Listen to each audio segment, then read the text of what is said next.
Grazie per essere qui. Oggi abbiamo impostato questo nostro evento su due mostre, no? Una è la mostra di Jason Madonna, che è qua, che prima avete incontrato anche nella sala del gremio, dove sono esposte i suoi lavori, le sue opere. E delle sue opere adesso ci parlerà brevemente, perché un po' lo ha già fatto dentro, Antonio Casu. Perché Antonio Casu è il presidente dell'Associazione Culturale Tommaso Moro, che ha residenza anche lui qua a Luna. Insieme a lui abbiamo appunto, e su sua proposta, abbiamo organizzato questo omaggio a Jason, che noi abbiamo già avuto modo di conoscere, di incontrare a settembre, mi pare, in occasione di un evento molto importante che avevamo fatto allora, dedicato proprio al problema della diversità, che per noi è normalità. Alla mostra di Jason Madonna, che verrà appunto, come detto prima, presentata da Antonio Casu, seguirà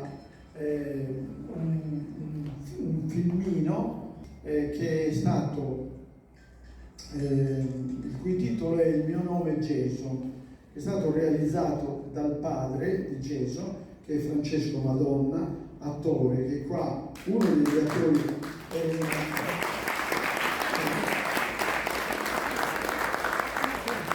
Un attore. Seguirà a questo la mostra di Margari Onnis, che è qui, Margari Onnis, che noi accogliamo. Margari Onnis Porrino, perché è anche la vedova del grande musicista e compositore Ennio Porrino, che è stato nel 1948 uno dei soci cofondatori del gremio, anzi rifondatori del gremio, quindi è un artista che caratterizza comunque anche l'associazione, la nostra associazione, il gremio, perché non solo è stato il rifondatore assieme a tanti altri, ad altre personalità nel 1948, ma è stato anche componente del consiglio direttivo del gremio, e noi in diverse circostanze abbiamo avuto il piacere e l'onore di ricordare la figura di Ennio Porrino. Oggi indirettamente ricordiamo anche Ennio Porrino, lo ricordiamo perché Margari ha anche dedicato una parte della sua attività artistica alle opere di Ennio Porrino, facendo i bozzetti, collaborando alla sceneggiatura, eccetera. Ma è anche un artista di suo, è una pittrice, una grande pittrice. Io cito solo perché poi il ruolo di parlare della mostra e di caratterizzare la mostra ce l'avrà la professoressa Antonella Greco, che è qua, che presento e la salutiamo con un applauso.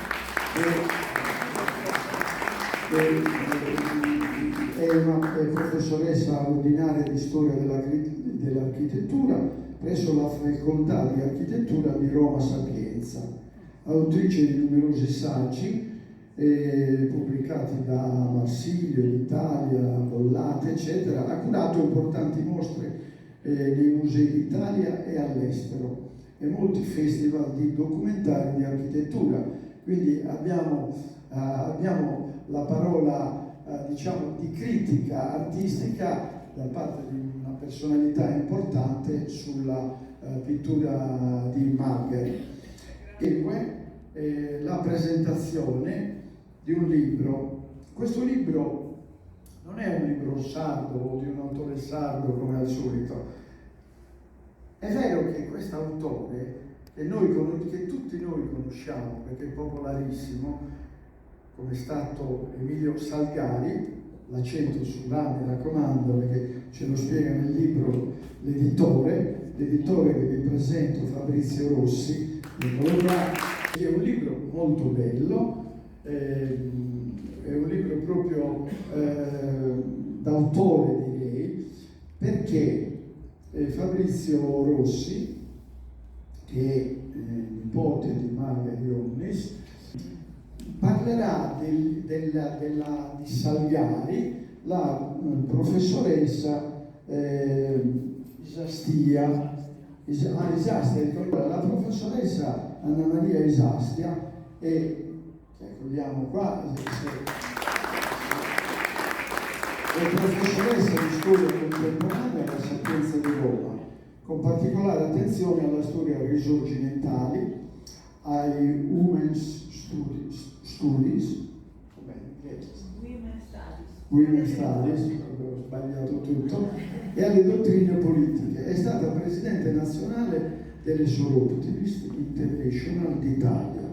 Dal 2016 è presidente della fondazione Soroptimist Club di Roma. Allora io mi pare di aver presentato tutti a questo punto, tranne Alessandro Pala, l'attore anche lui, che ci leggerà alcune pagine del libro.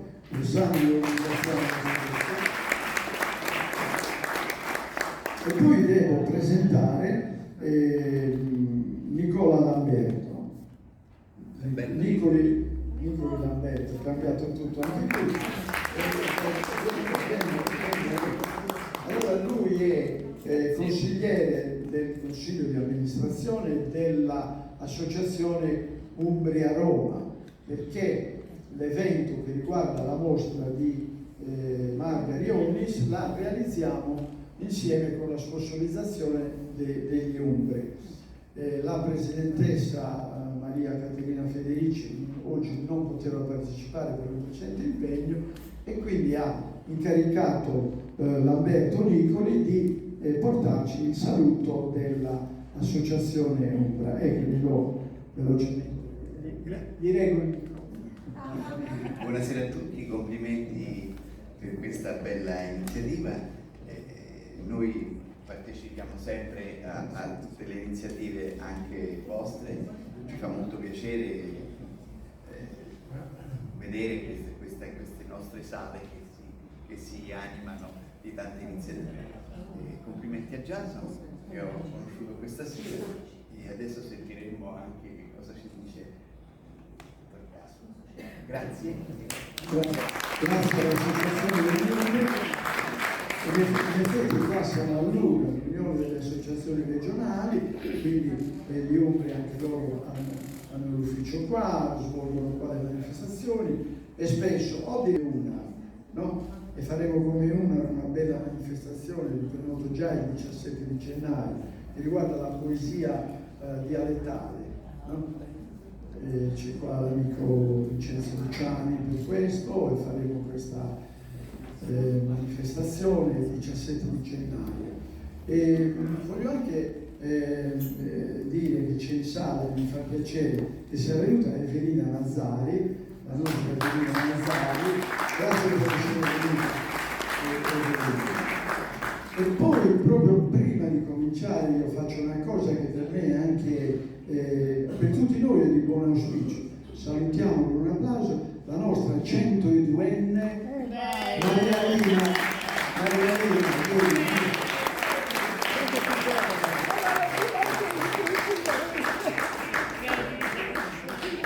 Marialina veramente, cioè, è la nostra socia d'onore, ogni tanto ci fa il piacere e il regalo di venire qui.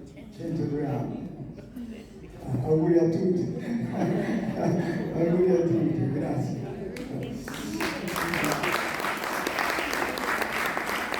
Bene. Allora, Antonio, ripetici, sei stato molto bravo dentro, perché hai dato una lettura veramente interessante dei lavori di Jason. Quindi, noi non ce la facciamo, non vogliamo sentire. Intanto ringrazio Antonio Maria Masia di aver raccolto questo suggerimento che avevo formulato in occasione dell'evento sulla disabilità che ha richiamato prima. Avevo visto prima, in quell'occasione, avevo visto alcune foto e non avevo potuto osservare le opere direttamente. Stasera ne hanno portate, il padre e Gesù ne hanno portato un po' di lavoro. Ho effettuato una selezione in 3 direzioni. Ci sono pastelli e dipinti su carta, ci sono magliette dipinte e altri oggetti, altri indumenti di uso quotidiano che sono stati trasfigurati, e infine ci sono dipinti compensato su tavola. Il motivo per cui io sono sinceramente convinto che sia un'operazione culturale degna è che nelle opere di Gesù c'è la trasfigurazione del mito nella modernità.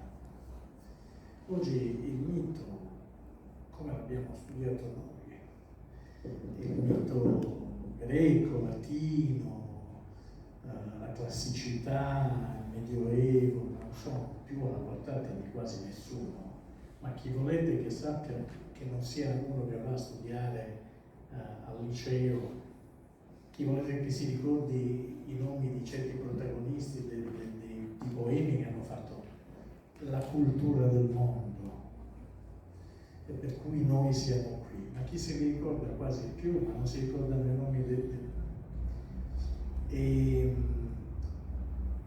oggi il confronto non è con quelli, anche se il confronto sarà sempre con quelli, ma il confronto immediato nell'epoca liquida del social, in cui la percezione è immediata ma effimera, veloce ma non duratura. Il confronto è con i miti di oggi, che sono la trasfigurazione dei miti del passato.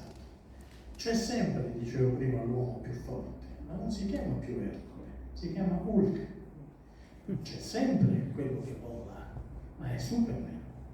Superman è soprauomo, cioè quello che vola è come Mercurio di un tempo, ma non si può chiamare Mercurio, è un'altra cosa, è la riappropriazione sensibile del mito e la sua trasfigurazione alla modernità.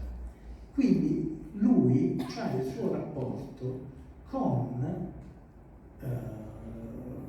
personaggi tratti dai cartoons, da personaggi tratti dai manga, personaggi tratti da quell'universo attuale della iconografia moderna e contemporanea. Però nelle sue opere c'è qualcosa in più. Lui fa parlare gli oggetti. Le sue magliette hanno dei volti dipinti. La maglietta diventa il personaggio.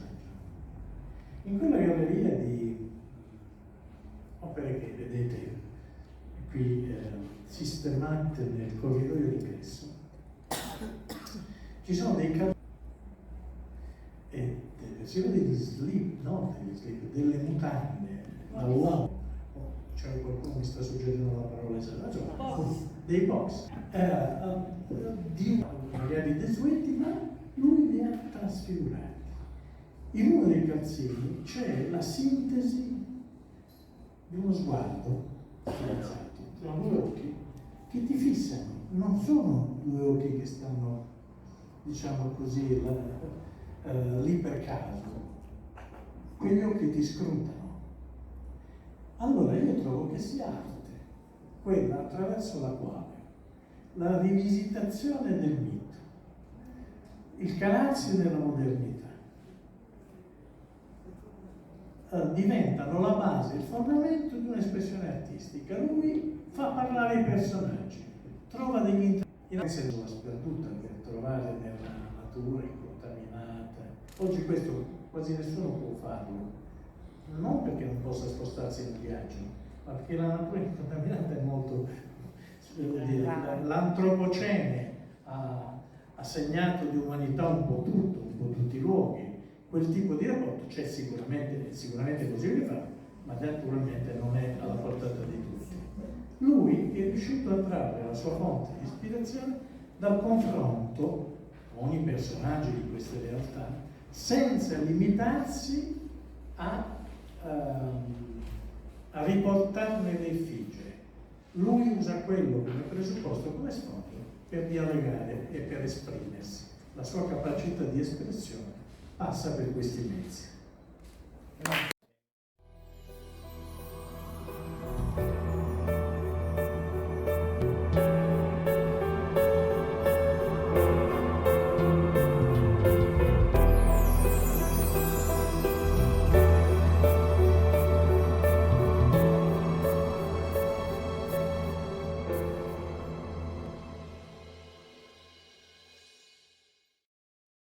Ricordo che tu nella precedente occasione il Jason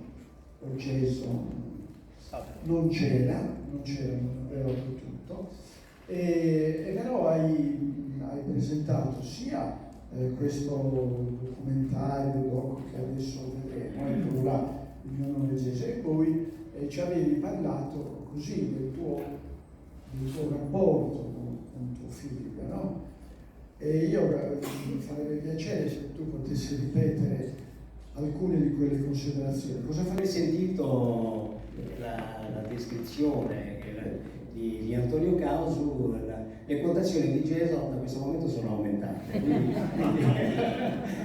Quindi sicuramente, diciamo, anche a me ha aperto gli occhi, mi ha fatto vedere delle cose che, abituato da piccolo, insomma, da quando lui era nato, insomma, da quando lui è nato, in effetti in qualche modo le ho viste in maniera più superficiale, quindi lo ringrazio perché in effetti ha fatto un'analisi molto poetica, molto profonda, quindi è stato veramente una sorpresa. Siamo venuti qui portando delle cose senza sapere da dove iniziare, come andare avanti, e devo dire che insomma alla fine proprio grazie ad Antonio, grazie ai due Antoni, insomma, è uscita fuori una cosa molto bella. E quindi Jason poi ci dirà qualcosa quando vuole. Sono bello e amo cartoni. Allora, Jason è nato a Londra, è nato neanche di 6 mesi, aveva 5 mesi e mezzo.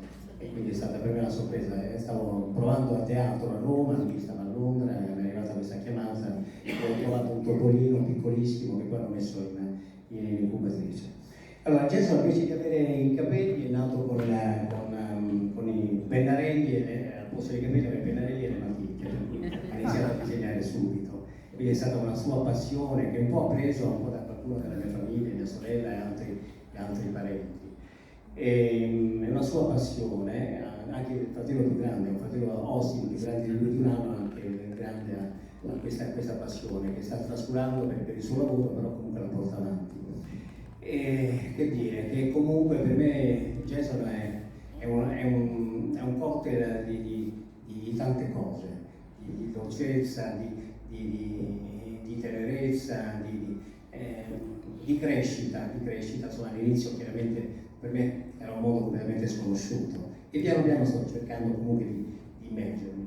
Però devo dire una cosa, che comunque sono stato forse anche, devo riconoscermi alcuni meriti. Il fatto che lui ha fatto una vita normalissima, ha viaggiato, è andato nelle scuole normali, ha fatto il suo iter fino all'alberghiero, ha preso il diploma anche all'alberghiero, prendeva il suo autobus, diventerà, quando avrà voglia, diventerà cintura nera di karate, quindi ha tante cose che ha imparato a fare. Cucina, sa cucinare. Sì, a proposito di questo c'è un episodio molto carino. Per un periodo Eddie Luotto, con il quale siamo molto amici, hanno aperto un ristorante a Sutri e mi ha detto: ma perché non li porti Jason? Anzi, veniva lui a prenderlo ed è stato un po' di tempo così a lavorare con Jason, cioè Jason a lavorare con Eddie Luotto in questa cucina. Che cosa si dicevano non lo so, posso immaginare che si moriva dalle risate. Comunque, a un certo punto, dopo una settimana, dico: ma senti Eddie, ma come va? adesso vi ripeto le sue parole, non sono diciamo, sono un po' volgari, però mi disse: senti, a scuola non ha imparato un cazzo, però mangia come un fiore da mignone. Quindi insomma, diciamo che comunque questa è lo scopro tante cose di Jason, perché quando sta con me in qualche modo si intimidisce. Io forse la mia presenza in qualche modo lo intimidisce probabilmente, perché per esempio va in palestra, quando si è scocciato di fare karate, va in palestra, mi sta raccontando queste cose del genere, perché comunque insomma in qualche modo è anche, come dire, far sì che la sua vita la viva nella maniera più semplice possibile, si relaziona con gli altri, con i mezzi che ha, con quello che può. E chiaramente quando trova terreno fertile poi si diverte, fa divertire gli altri, si impara e forse insegna anche qualcosa. E quindi in questa palestra mi dicevano, quando andavano a prenderlo, dicevano: senti, ma tuo figlio è incredibile, ma quando lo porti? Dice che ballava da far morire, dalla simpatia, dalle cose, quindi ha tante di quelle cose che comunque non emergono, perché è un ragazzo, per me è un piccoletto, sempre un piccoletto, io lo abbraccio sempre, per me è un termosifone a vita. Lui è paziente, è talmente paziente che dopo 4-5 anni si ricorda e dice: ma ti ricordi che mi dovevi darmi che hai fatto un regalo? Cioè, è talmente paziente che non si dimentica di niente. Quindi, e poi comunque questo suo mondo in effetti lui lo trasferisce nel disegno, perché adesso per esempio magari vorrebbe dire tante cose, un po' per timidezza, un po' perché magari, anche se devo dire una cosa, lui ha fatto delle esperienze anche come attore, e quando nella mia compagnia sono i professionisti, a un certo punto il regista mi dice: perché non gli facciamo fare nel gruppo degli straccioni del lavoro di Plauto quel personaggio? Andavamo a teatro insieme, lui diceva: papà, c'è una si andava al camerino, si preparava, è stato bravissimo, diligentissimo per 3 mesi di seguito, per cui ha imparato certe cose, ha imparato comunque in qualche modo a relazionarsi anche con mondi diversi, quindi le capacità ci sono, e l'importante è far sì che io non mi pongo limiti, ci sono, non ci saranno, ma quello che si riesce a fare si fa senza stress e senza nessun tipo di, come dire, di preconcetto, per cui forza Jason, grazie. There are so many things that I ought to do. Not today, maybe tomorrow, not today. 'Cause today gonna dream about you. I should change my sheets, wash my dishes too. Not today, maybe tomorrow, not today. 'Cause today gonna dream about you. Got these things to do, but I just don't care. I put them aside, left them lying there. Today, all I'm gonna do is sit here and daydream about you.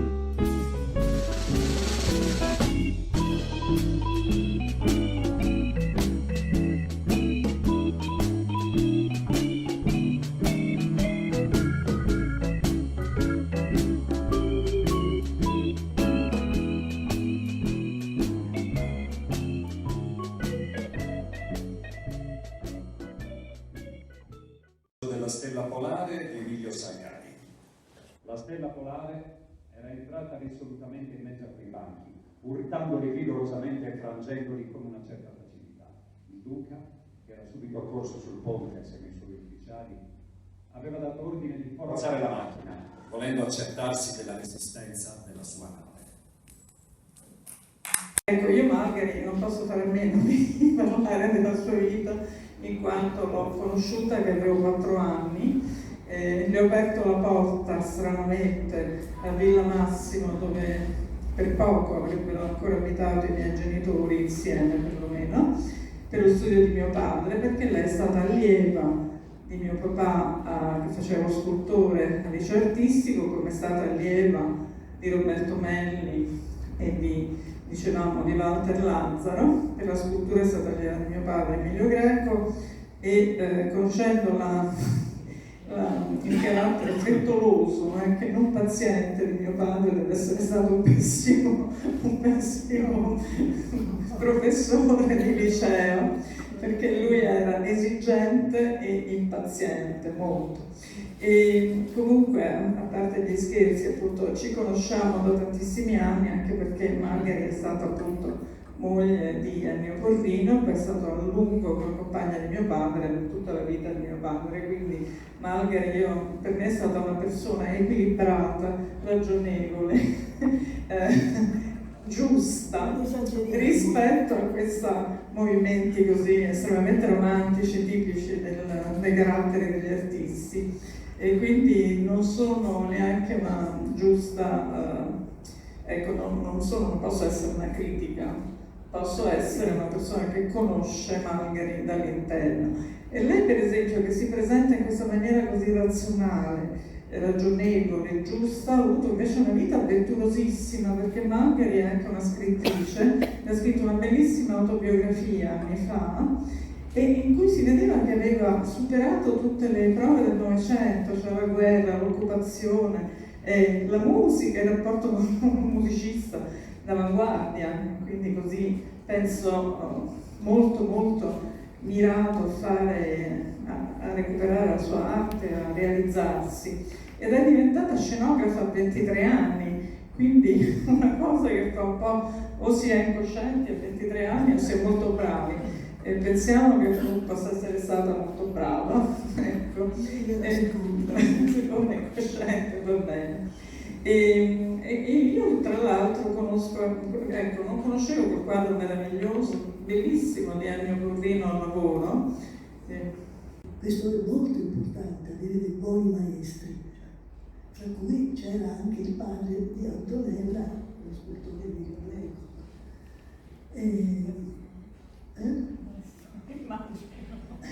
Sì, maestro. Beh, è giusto che un maestro sia anche esigente, perché deve trasfondere nell'allievo quello che è il suo patrimonio, e a volte ci vuole anche la forza di infilzare proprio, no? Sappiamo degli aneddoti con la creta, no? Che vi dicevano, mettete le mani nella creta. Sì, siccome io invece mi davo fastidio anche perché soffrivo di geloni, e d'inverno la creta stava nelle vasche con l'acqua ovviamente fuori, all'aperto, quindi bisognava prendere questa creta che era ghiacciata, quindi se non che, ecco, tuo padre un giorno che vide che io ero così, no, anzi io arrivai con i guanti di gomma e lui sconvolto me li strappò di mano, li buttò via, mi prese le mani e me le ficcò proprio a forza dentro questa creta terribile che era freddissima. Sì, però gli sono grata per tante altre cose che ho imparato da lui, per carità.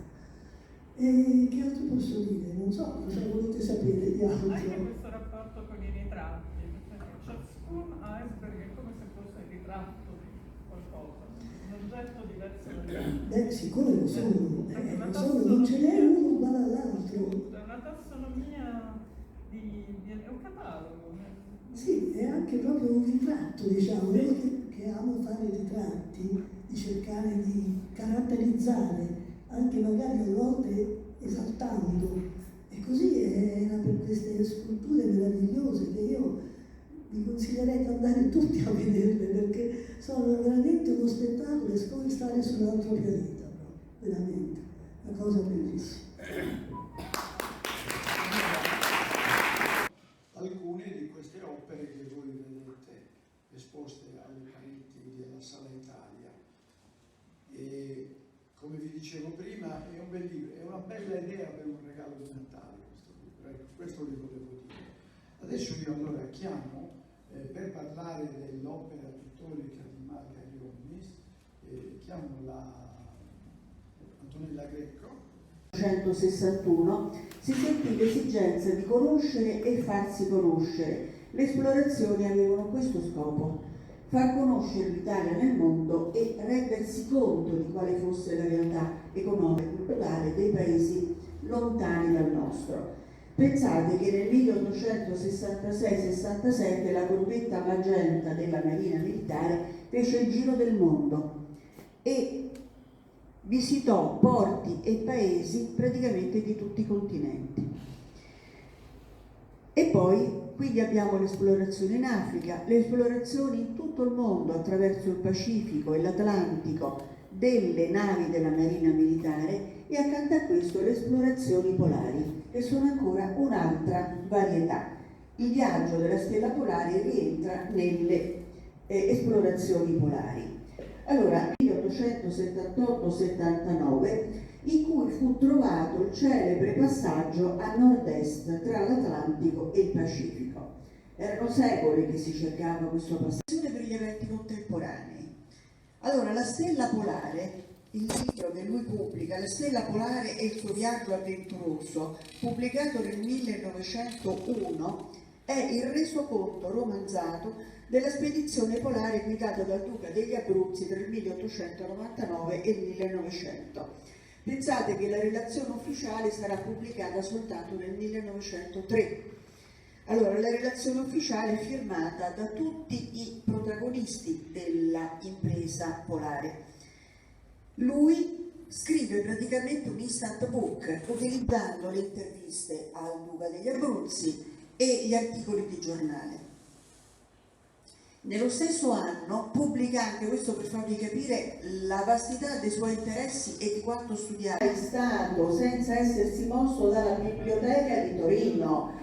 Allora, quello che è incredibile è che tu leggi questo romanzo e hai la sensazione di un giornalista che fosse su quella nave e che abbia preso appunti, addirittura tu pensi che abbia fatto delle foto e poi ci racconti le foto che ha fatto.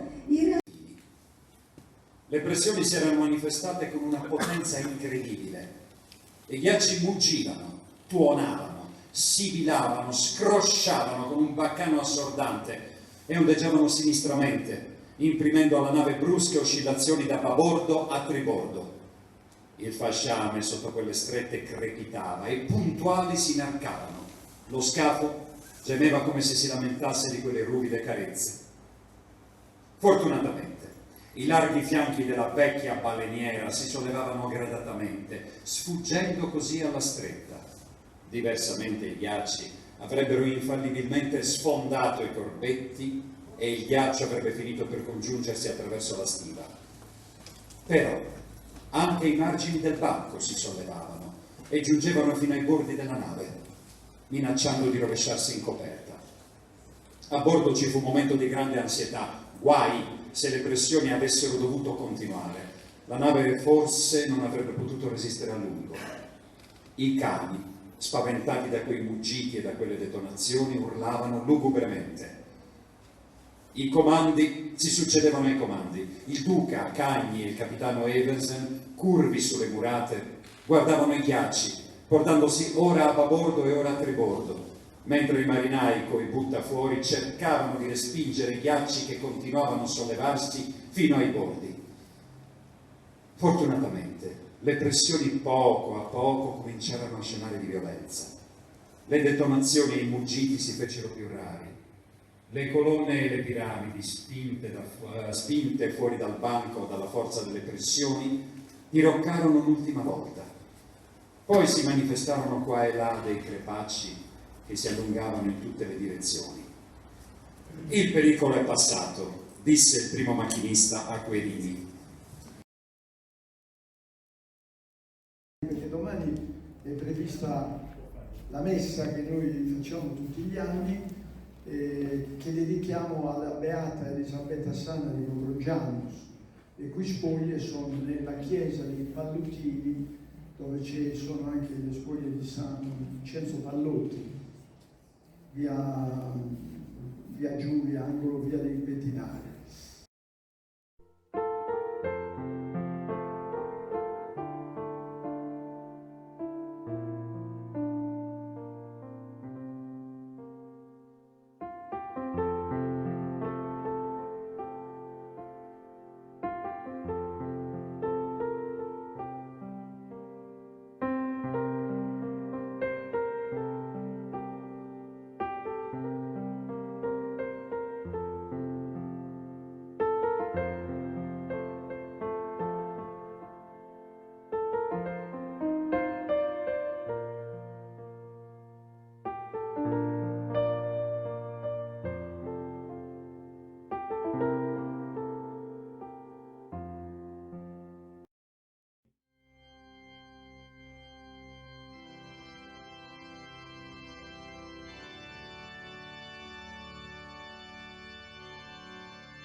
Andiamo incontro al Signore che viene, siamo sempre raggiunti dalla sua presenza.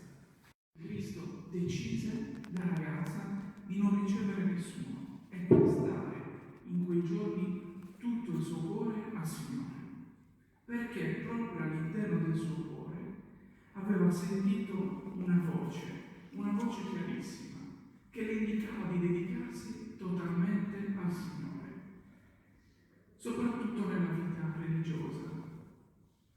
E questo anche in un altro episodio della sua vita, avvenuto qualche anno dopo, sentì che era fatta proprio per la vita religiosa, per ritirarsi nel silenzio del chiostro, per servire Dio.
Persona che aveva delle difficoltà fisiche, una handicappata, e alla fine lei mi ha detto così: ma padre, fammi sapere una cosa, questa donna non è forse il simbolo di tutti noi cristiani o di tutti noi esseri umani in questa terra?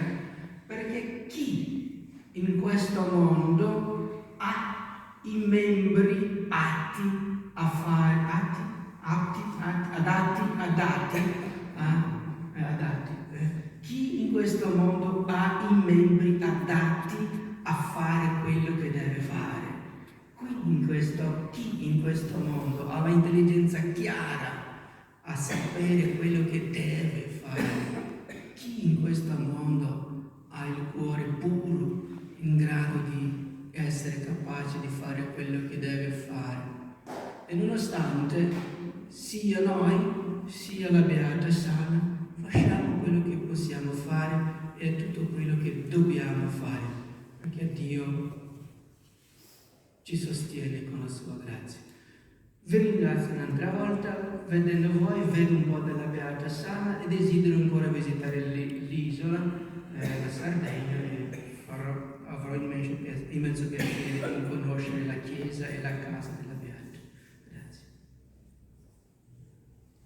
Siamo noi che ringraziamo lei, ringraziamo Don Pinna, Don Diego Pinna di Porto Torres, che ha celebrato questa messa, e ringraziamo ancora una volta la comunità di San Vincenzo Pallotti, che in questa bella chiesa accoglie questa nostra ricorrenza che da molti anni facciamo qui. Il nostro Natale della comunità dei Sardi è dedicato al ricordo e al culto della Beata Elisabetta Sala, e con l'occasione ricordiamo sempre e ringraziamo l'opera e l'azione del precedente postulatore padre Gian Pulici, al quale noi siamo stati molto legati come comunità dei Sardi di Roma, e padre Gian Pulici, che c'è del polacco, ci ha lasciato alcuni anni fa dopo essere tornato nella sua terra di Polonia. E ringrazio con tutto il cuore tutti voi che siete presenti, in particolare mi piace sottolineare la presenza del nostro presidente onorario Mario Segni e della sua signora, che non mancano mai in questa occasione, e noi gli siamo profondamente grati per questo. Quindi grazie ancora a tutti e buon Natale a tutti voi e a tutte le vostre famiglie da parte dell'Associazione dei Sardi di Roma e il Gremio. E noi volevamo concludere questa cerimonia cercando di recitare o di cantare comunque, sperando che molti di voi partecipino, di cantare il Deus ti salve Maria, la Salve Maria sarda, che così come l'abbiamo appresa dalla meravigliosa voce della nostra Maria Carta, che non dimentichiamo mai. Allora abbiamo chiesto per questo l'aiuto dell'amico di Cagliari Salvatore Bellisai, che già qualche anno fa aveva cantato qua, insomma ci aveva proposto Salve Maria, e Don Diego Pinna, penso che noi siamo in grado di seguire. Quindi grazie.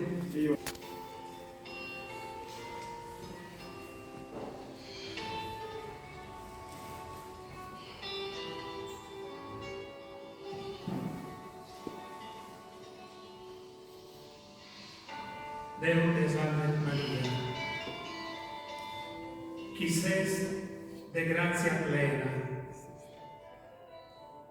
de gratias cessa vena, eis saturrente. Ripetiamolo, chi lo aspetta. De gratia cessa vena, eis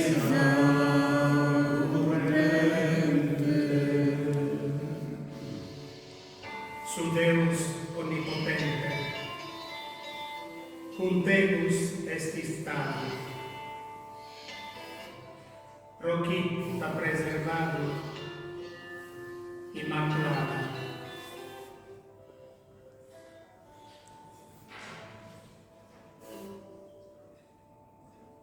Roquit da preservado,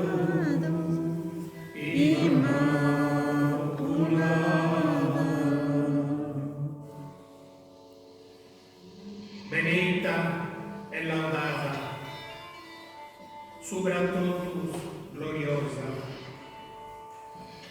mamma, figlia e sposa del suo Signore.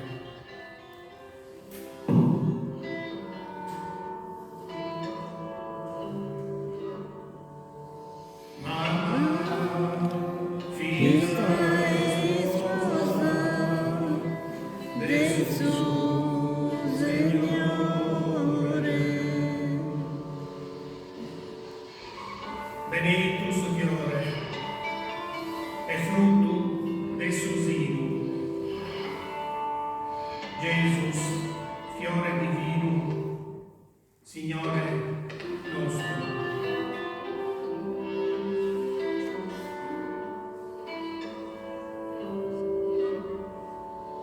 Jesus, fiore divino, Signore nostro.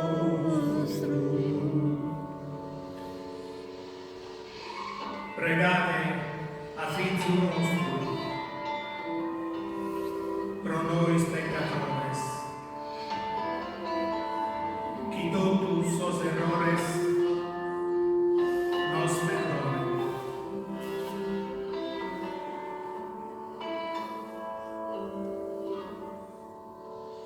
Qui totus os errores nos perdone.